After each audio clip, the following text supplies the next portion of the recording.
off the west coast of Scotland, and there are many wonderful islands there. I've been to a few. There was an island, a beautiful island with white sandy beaches. Not, I'll give you all the description. White sandy beaches, little crofts with thatched roofs and lovely little farms, but most people made a living by fishing. And there lived a young man named Jack, who lived with his mother. Jack's father had died, leaving them quite comfortable, but his mother still kept some ducks and geese. Most of her time she spent getting Jack grown up into the decent young man he was. And he was a decent young man.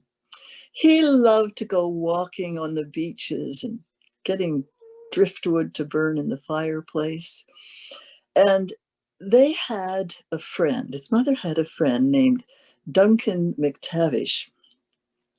And Duncan was a great friend to Jack and his mother. He would come by for a mug of tea, and if he had some fish left over that he hadn't sold, it would be theirs. He was very generous to them. They used to sit down and have a long chat by the fireside and talk. Now, there was one thing that Duncan and Jack did not agree upon. Jack, you see, loved the seals. He would go walking down the beach and he'd play the little whistle he made out of ash bark. And the seals would come and move back and forth in time to the music he played on his whistle. And oh, he loved to do that. But he wasn't going to tell Duncan McTavish that, because Duncan McTavish hated seals. He hated them because they would get into his fishing nets and tear them apart. Now, sometimes Jack's mother would ask him if he talked about them a lot when he went home because he loved them so much. And his mother would say, Jack, you know, there's some people that say there are sealmen about this place. Oh, mother, said Jack, that's just a bunch of old women's crack. No truth to that at all. And she said, oh, Jack, my son, don't be dismissing things like that quite so quickly. You know, my grandmother told me about a time that she was walking along the beach and she came to a man dressed in strange clothing who walked along toward her and then went into the water and disappeared. And Jack, that was a seal man. And my granny told me, so it must be true. Well, Jack didn't believe that for a minute. But one day, he was out walking along the beach when he saw right at the edge of the water a man turned over on his stomach, not moving.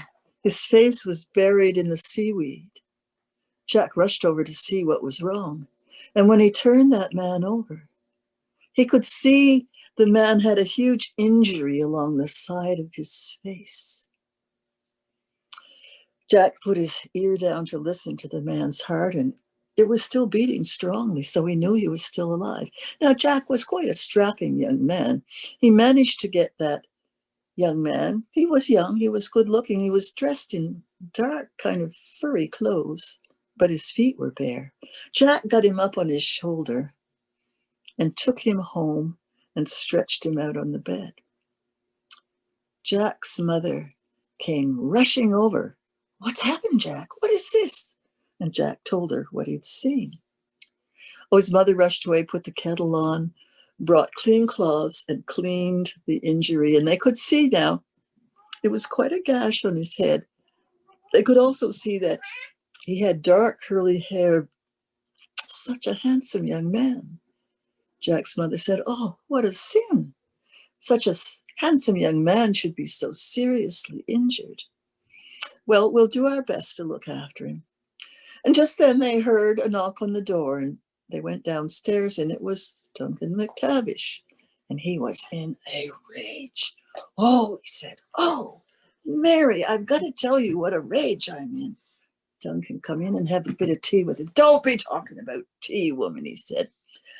Don't you know that the seals came at my net again today. Well, if I'd had a gun, I would have shot him. But I got hold of him. I got hold of one. I wish I could get rid of them all, but I got hold of that one and I bashed him on the head with my bill hook. And he went down, down, down into the water. That's one gone anyway. Jack and his mother looked at one another, but they didn't say a word. After a bit of conversation, Duncan McTavish calmed down a little bit, gave them a couple of fish and left.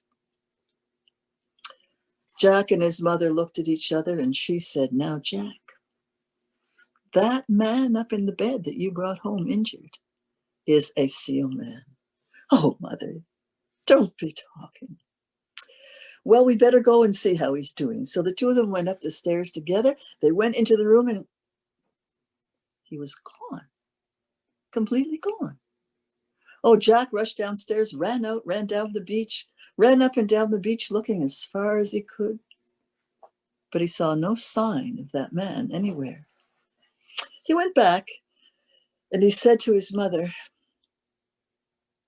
"Well, at least we know he was alive when he left here. I mean, we did notice, Mother, you're right, you know, we did notice that he had webbed fingers and webbed feet. And though I didn't believe it, because my father always told me that there were people, that normal people who were born that way, I think I've come to believe you, Mother. I do, I do." And she said, "Yes, Jack, that was a seal man." Well, a few days passed, and one day there was a great commotion. Jack went down the beach. All the community had gathered because Duncan McTavish's boat had washed up upside down on the shore. There was no sign of Duncan anywhere. They searched several days for his body, but it was never found. Well, time passed. The seasons changed. It was spring, and Jack went down to the water again and made himself a new whistle. Perhaps you've made that kind of whistle when you're young. You take a short stick and you roll it until the bark is loose, and you can pull the bark off. You cut a little hole for the mouthpiece, dry out all the sap, put the bark on, and you've got yourself a whistle. I remember doing that as a child. So Jack had a new whistle, and he was sitting on a rock beside the shore, blowing on it one day, when he looked up and saw 6 seals in the water right near the rock. They were nodding their heads in time to the little tune he was playing. And then he looked more closely at one, and it had white fur all the way down one side of its face. And it looked at Jack, and Jack looked back.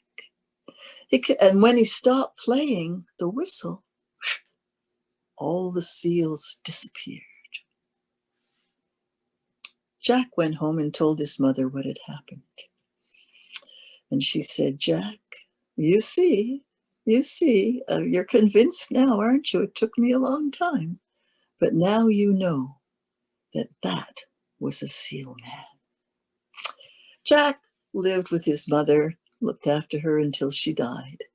He lived a good life in his little croft, but he often used to think about the seal, which he never saw again, and he wished so much he had had the chance to talk to him when he was a man, find out all about him and where he had come from.